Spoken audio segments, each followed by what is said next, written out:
Hello. Pretend you didn't see that. Hi. Um, Thank you for tuning in to this new segment on my Nordic Pride channel. Allow me to introduce myself. I am, well, at least for today, Big B. If you can, I don't know if it's going to be down there in that corner. I'm powered by StreamYard. Yeah, StreamYard. It's the little duck thing there.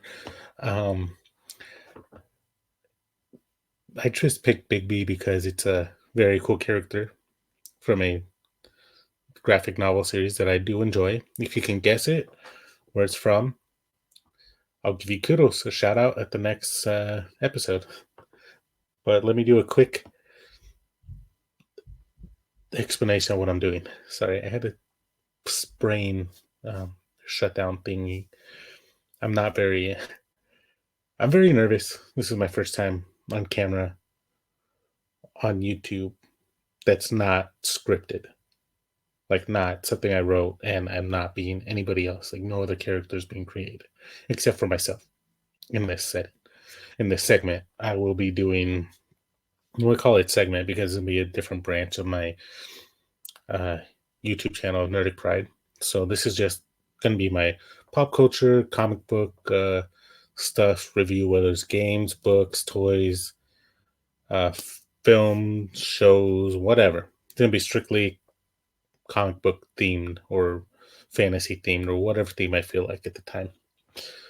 Um, this this episode I'm doing is, spoiler alert if you haven't seen this film, but it's been out for like a couple weeks now, and I just saw it today. Today. It is called Black Panther: Wakanda Forever. It's I gave it a 10 out of 10. I love the music, I love the characters, I love the story, I love the direction and the visuals. This movie is a solid 10 out of 10 in my opinion.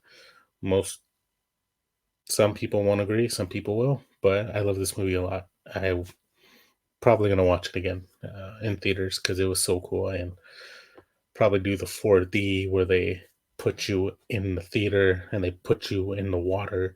So when all the scenes were they're in the ocean, you could feel the water and everything, and the wind and the waves and everything. That'd be so cool. I would love to do that. But the story was a nice,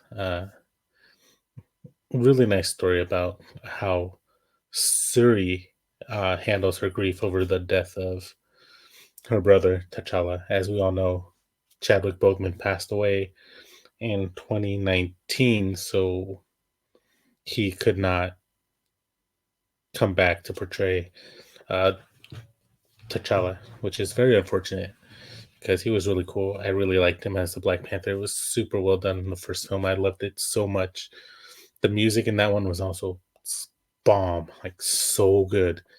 The visuals again really beautiful in the scenes of Wakanda in it, and the acting superb. The director phenomenal. Ryan Coogler. I can't. I think it's Cooler. Cooler. Let me find out. Uh, Ryan Coogler. Coogler did a phenomenal job both times, and it was cool to see that the cast, uh, most of the original cast, returned for this film. It was really cool. Um, Everyone did a phenomenal job, whether they were portraying. Even the minor characters also did a really good job. You don't get to see that very often, but they did it really well. So the story starts off with the passing of. Sorry, spoiler alert! If you haven't seen this movie, go watch it now. I'll wait.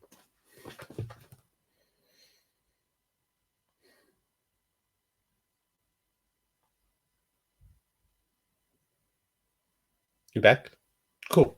So the movie starts off with the passing of T'Challa, and the Queen Mother and Suri are dealing with his passing in a rough way.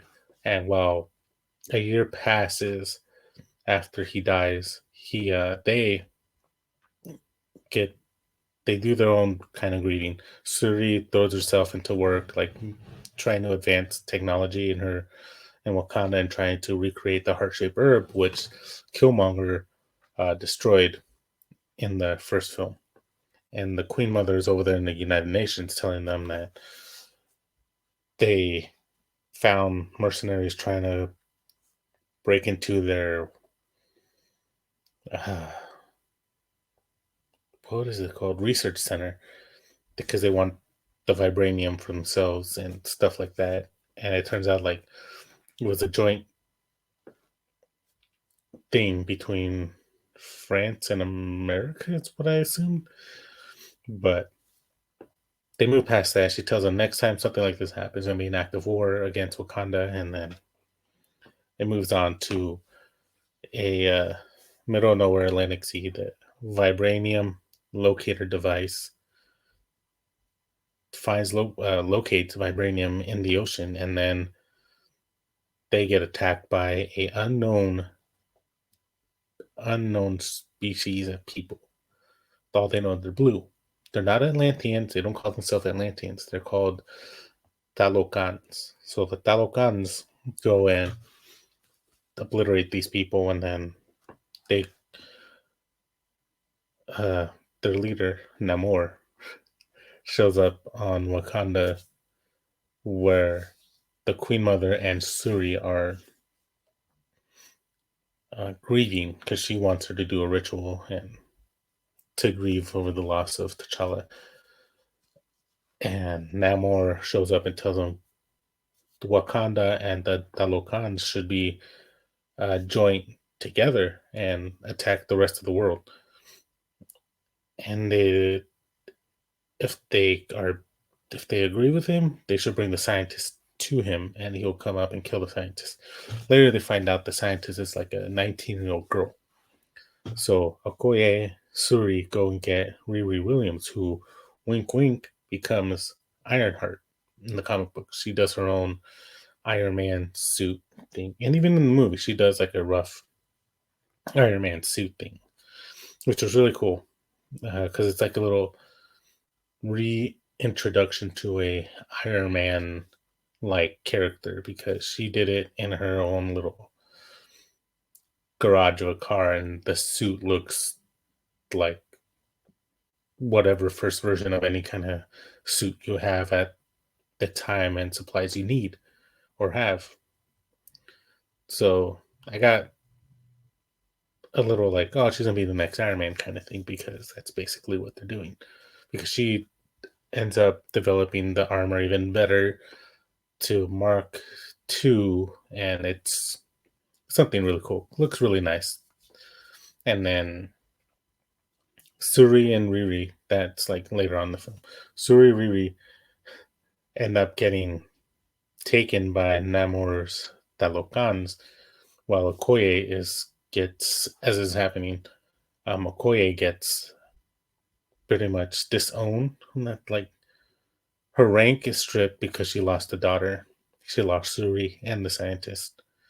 So she's stripped of her rank and all other stuff. And they end up, the Queen Mother ends up asking Nakia to go back and help them find their the princess and the scientist. And while this is happening, Everett is getting like his own little side quest thing where he is leaking or not leaking. He's feeding Wakandans information, and the CIA don't. They know, but they don't let him know that they know. And then while that's going on, Suri and Riri are over there in Talocan, and Namor is trying to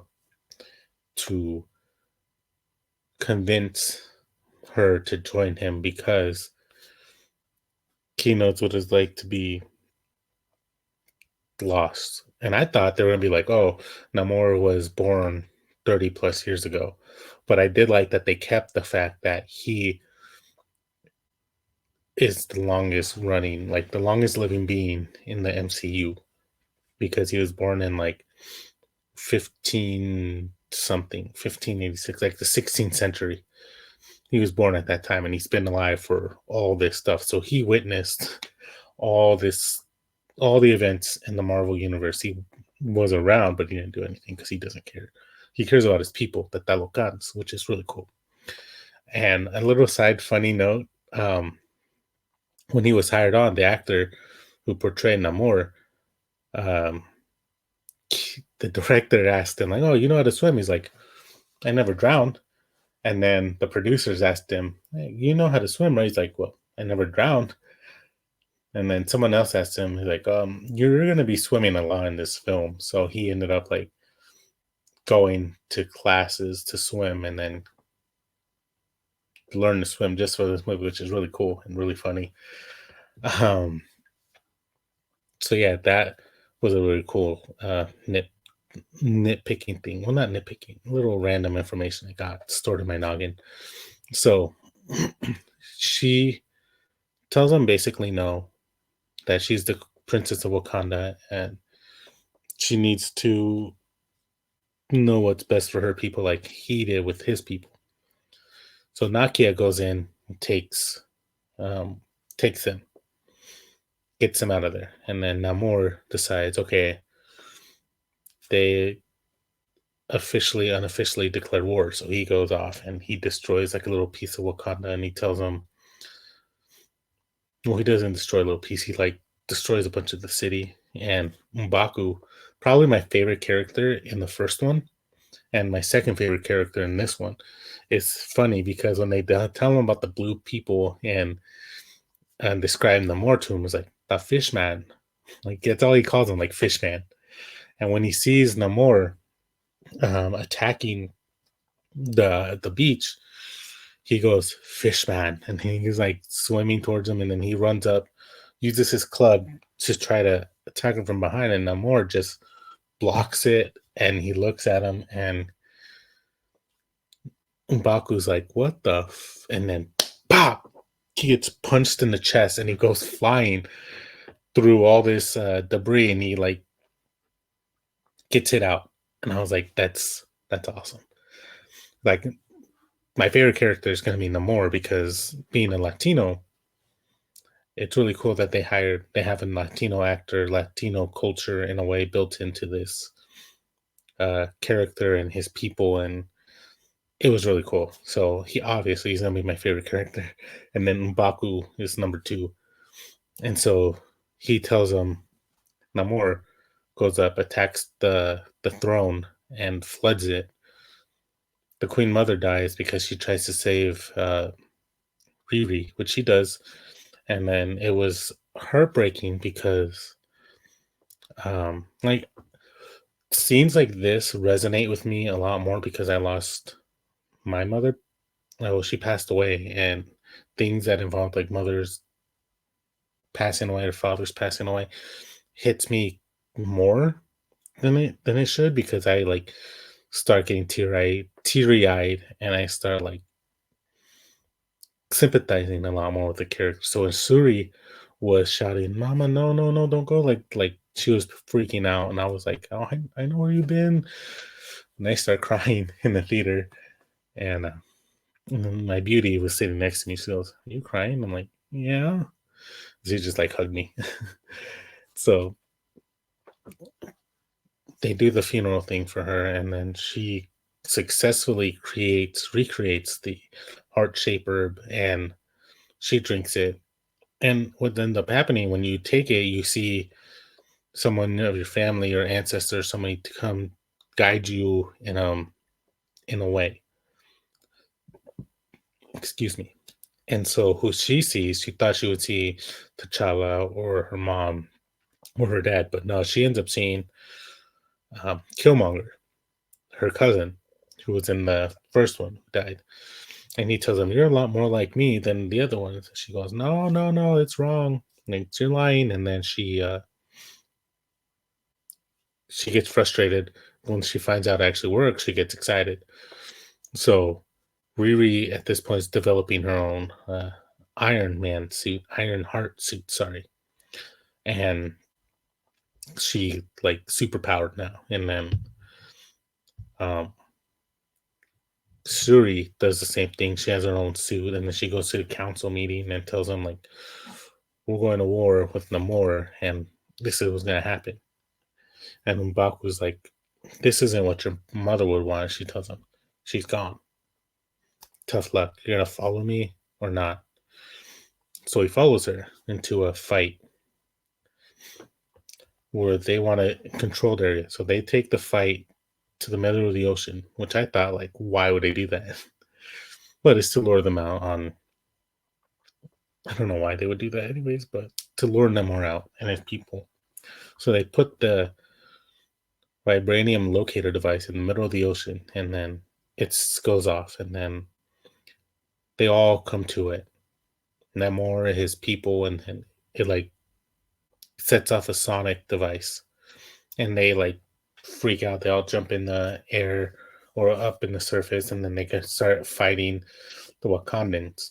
And while this is happening, um, Everett Ross is trying to convince, well, not convince, he's telling the CIA, like, oh, it's a bad idea to attack Wakanda. And at this point, the director was like, yeah, he's the expert. We don't want to do that. He's like, yeah, don't do it. So he's trying to tell them, like, not to attack Wakanda because it was a different enemy. They don't buy it.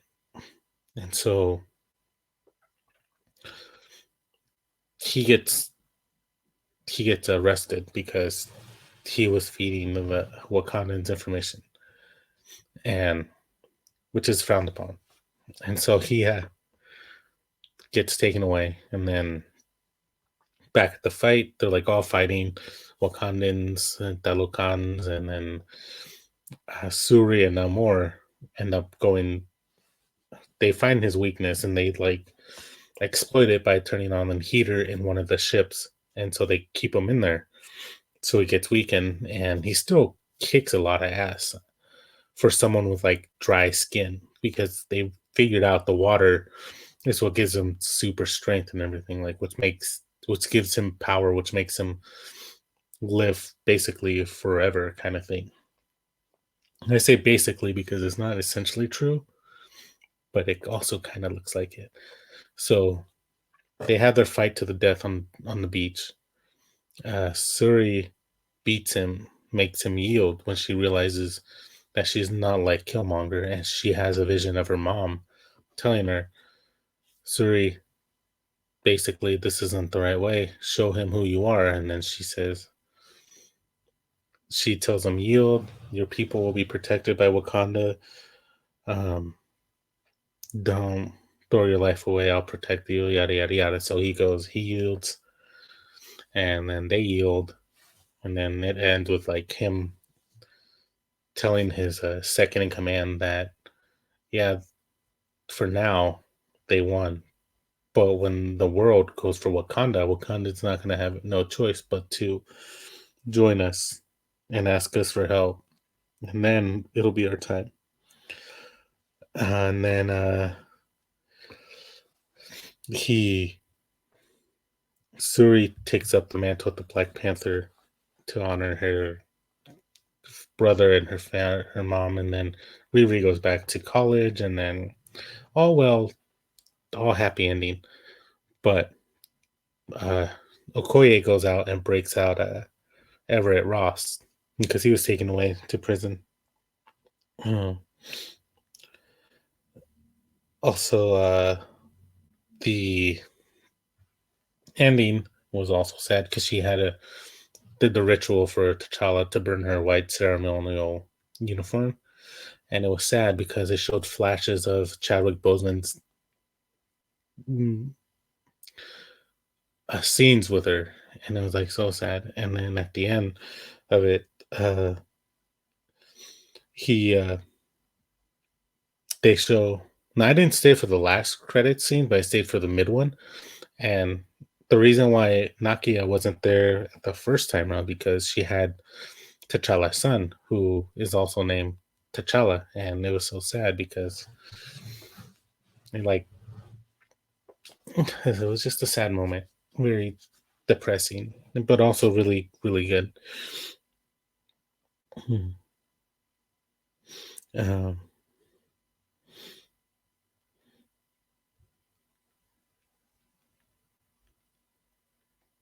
uh, and so the movie ended, and I was like, kept quoting Namor a lot, like Kukulkan, but my enemies call me Namor. And I was telling my love, like, hey, when we have our first kid, I'm gonna name him Kukulkan. And she was like, "No, you're not." I'm like, "Yeah, yeah, I could name him Akukukan or Namur." She's like, "No, you're not." Like, I don't know why, but the way he said it was really cool, really badass, really awesome. Akukukan and then Namur. But the way that they design Namor in this film is really awesome. Like when you see him from the comic books, he's still cool, but not like his uniform in the past when he first appeared was exactly like that: green trunks, wings, pointy ears, pointy eyebrows, slick back hair.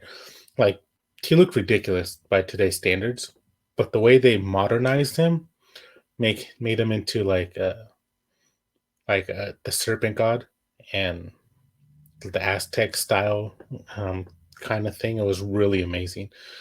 Like the green trunks, teal turquoise looked phenomenal. His necklace thing was really cool.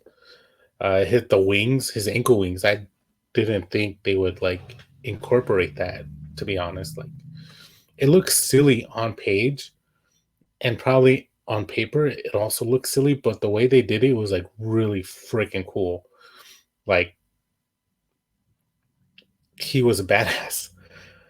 So it was cool watching him like do his flying, like zipping around and everything. And when the first time you hear his little wings flapping, it sounded like a rattlesnake tail. Well, at least to me, it sounded like a rattlesnake tail, like the kind of thing. I was like, that's so cool. It makes sense because he's the serpent god. um, yeah, so that was really cool. M'Baku again was awesome. I loved him in this film. He was like so cool. Nakia Okoye and Suri also did really well. Uh, like the rage that Suri had, and how like she said uh, that she would want to burn the world down. I was like, I've been there, girl. I know how you feel. But it was like really cool, and I also liked how they incorporated how when T'Challa passed away in the film, it's exactly how Chadwick Boseman passed away. Like he kept his illness to himself, and then he passed on. And just like in the film, what is the quote? Art imitates life, or life imitates art, or something like that. In the film, he does the same. They write it into the point where like T'Challa was sick, and then he didn't tell anybody towards the end, and then it was like that. Uh, it was really cool. The music, oh my god, the music! Brian Cougar is the best at the music that he's doing for the film that he picks. It's so cool, so nice, so pretty. Especially when the Locans are like coming out of the water and they do their like operatic mermaid thing.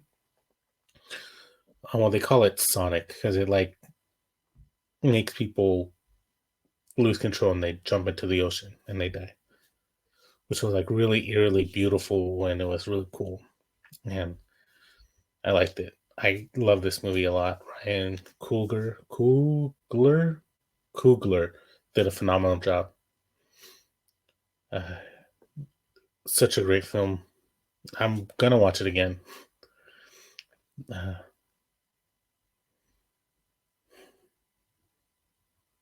Sorry, I just lost a moment because I'm thinking about it.